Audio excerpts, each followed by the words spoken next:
Bonsoir Patricia. Ce mois de juillet a-t-il été souriant pour le tourisme monégasque? On a vu du monde en tout cas dans les rues de Monaco.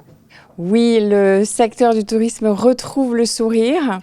Après 2 ans de pandémie qui ont été particulièrement difficiles pour notre secteur, on enregistre de très bons résultats au mois de juillet avec un taux d'occupation moyen de 76% et un prix moyen chambre qui dépasse les 630 €.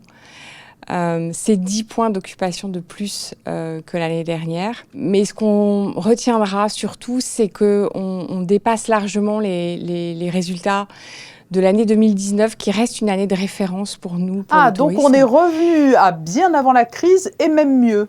C'est ça, c'est vraiment une satisfaction après, comme je l'ai dit, 2 années de Covid particulièrement difficiles qui a largement affecté notre secteur. Quelle est l'origine géographique de ces touristes qui ont fait le choix de la destination Monaco? Le top 5 des nationalités est dans cet ordre. Le premier marché, c'est les États-Unis. Le second, c'est la France. Le troisième, c'est la Grande-Bretagne. Le quatrième, l'Italie. Et le cinquième, le Moyen-Orient. On enregistre des progressions spectaculaires sur les marchés anglo-saxons et sur les pays du Golfe Persique. Et pour certains, on enregistre là encore des résultats au-dessus de 2019, donc avant la crise. Et donc c'est le grand retour des Américains. Le manque de la clientèle russe se fait-il tout de même durement ressentir? La Russie baisse de 70% par rapport à la période avant crise et l'Ukraine de 35%. Mais ces deux marchés clés ont déjà manqué à la destination depuis 2 ans et la situation ne s'est pas dégradée depuis le début du conflit. Donc nous avons été en capacité en fait de remplacer ces 2 marchés par d'autres, c'est-à-dire l'Europe, les États-Unis et le Moyen-Orient. On a parlé du retour des Américains, il y a eu aussi le retour des bateaux de croisière à Monaco. Ça a été un petit plus non négligeable? Toujours.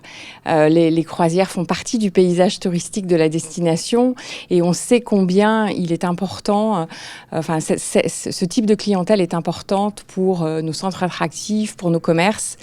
Et la reprise de ce secteur a effectivement été très positive aussi pour l'activité touristique en général.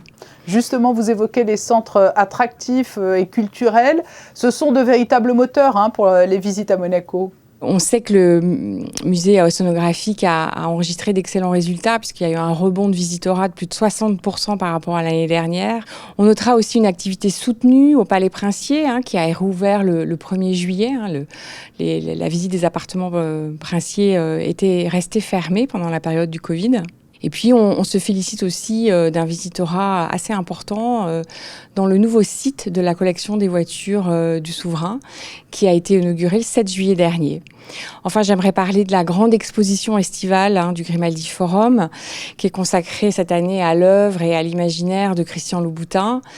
Cette exposition vient de dépasser les 10 000 visiteurs après seulement 2 semaines d'ouverture et donc s'inscrit dans la lignée des très bons résultats des grandes expositions qui ont marqué l'histoire de ce centre culturel depuis plus de 20 ans maintenant. Sandrine Camia, le mois d'août s'annonce-t-il du même acabit? Les tendances sont positives, donc on espère continuer à enregistrer des bons résultats et surtout à enregistrer des progressions par rapport à la période avant crise.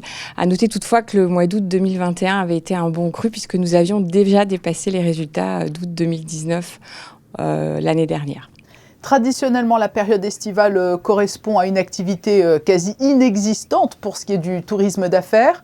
Mais en septembre, là aussi, cela devrait repartir? Oui, la rentrée s'annonce bonne pour notre secteur du tourisme d'affaires. Elle sera surtout marquée par le retour du Congrès mondial de la réassurance. Mais l'agenda événementiel sera aussi marqué par 2 salons phares qui sont le salon Luxpack et le Monaco Yacht Show. On s'attend aussi à une activité soutenue durant tout l'automne. Les organisateurs de groupes d'affaires continuent à nous faire confiance et on peut expliquer cela probablement par la façon dont ils reconnaissent la qualité de nos infrastructures et le service et l'accompagnement sur mesure que nous leur apportons quand ils viennent organiser leurs événements chez nous. Monaco, une valeur sûre. Merci Sandrine Camia, directrice adjointe du tourisme et des congrès pour ce bilan d'étape estival. Merci beaucoup, Patricia.